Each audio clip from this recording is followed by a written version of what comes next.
Oh, my goodness. That definitely got into some bone. Yeah, I can see. I think that's it. I don't know. Well, it looks like.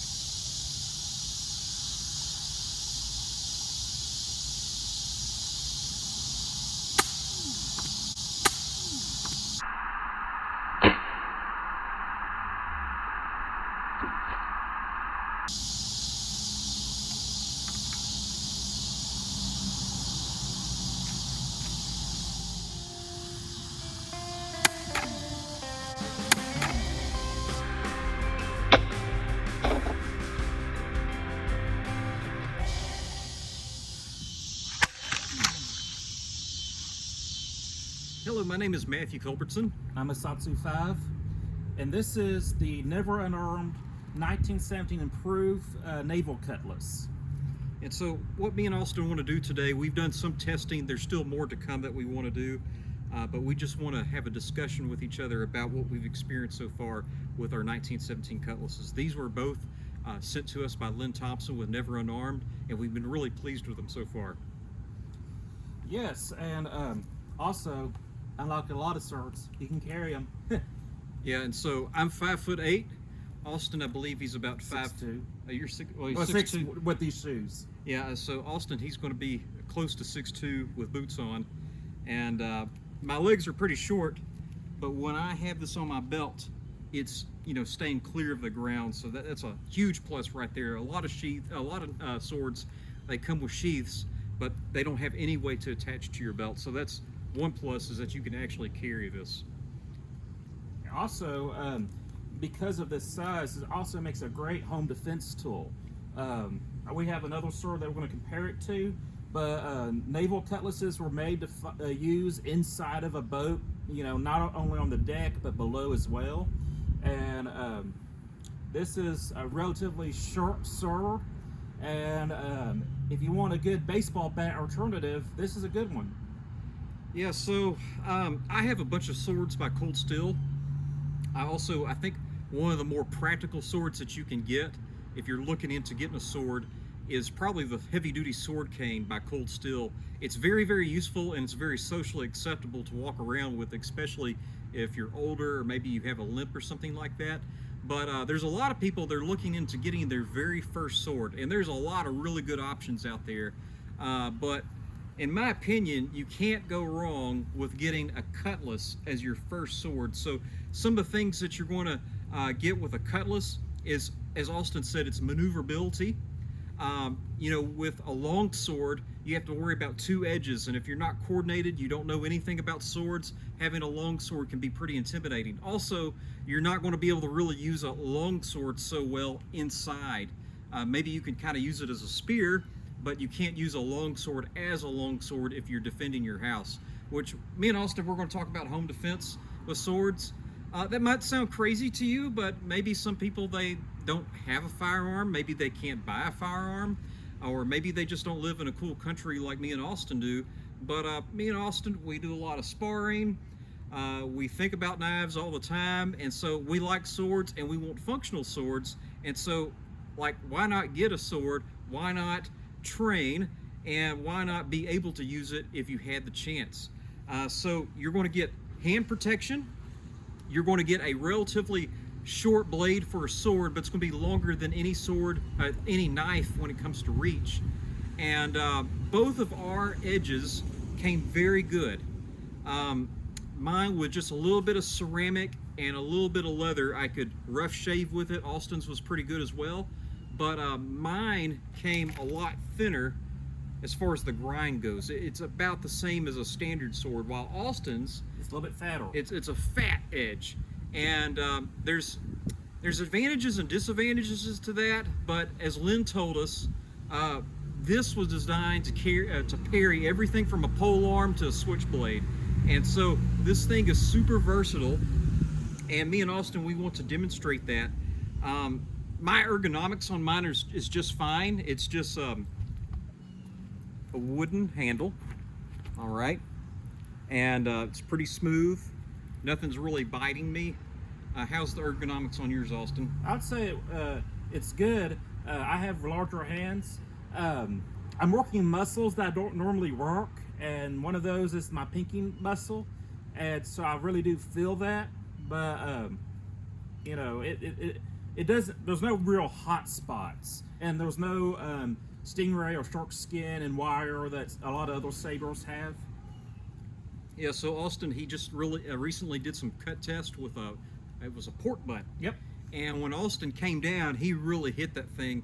And also just when you're moving and leveraging a sword, even though you have a really strong grip, and Austin's been working out his grip a little bit more with some Captain of Crush grippers, I've been doing that for years, there's just still some sensations and leverage when you're using a sword that you just can't work when you're lifting weights. And so, yeah, you need to lift weights. Yeah, you need the Captain of Crush grippers, but when you're working with swords, it's just going to put something on you that you're not used to, especially if you're hitting things, you know. Yeah. So that's something to think about. Yeah, it's almost like I'm using an Indian club, you know, maneuvering. All right, so what me and Austin want to demonstrate now, Austin's going to keep his in a sheath, and we're going to show you why that handguard is really important. So I probably should have stated this. Me and Austin, we're not swordsmen. We're aspiring swordsmen. We're looking more forward into developing into the art. Me and Austin, we've practiced more over the years with sparring with knives, and we carry knives more often. But we do want to get more into swords. And so this is an umbrella. This cutlass is made to parry anything from, again, a pole arm to a switchblade. And so this is going to kind of act like our faux sword today. And we're not sparring. We're just showing you what you need to see and why this handguard's important. And so here we are.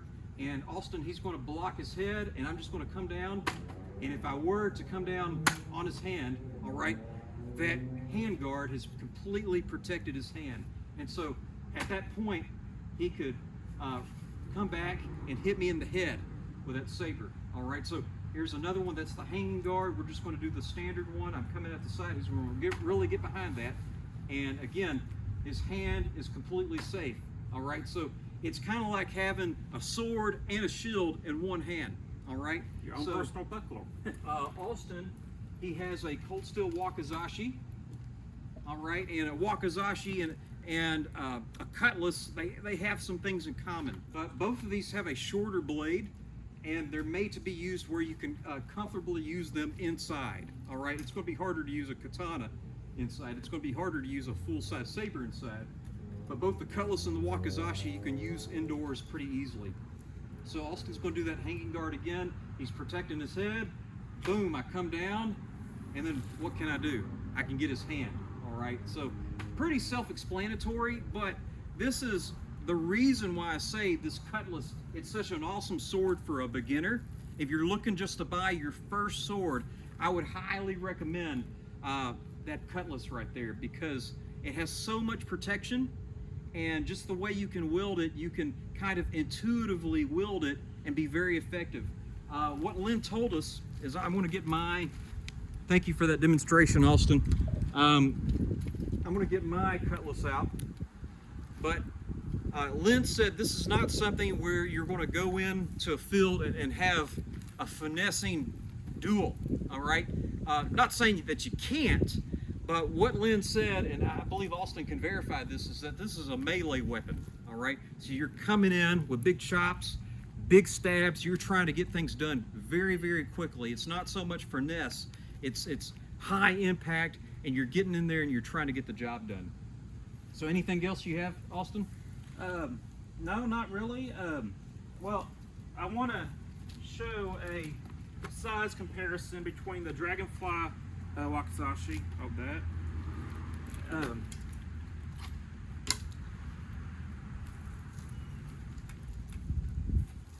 The wakizashi has a little bit shorter blade, got a longer handle. You know, if you're going to study Japanese martial arts, I'd say this is a good tool.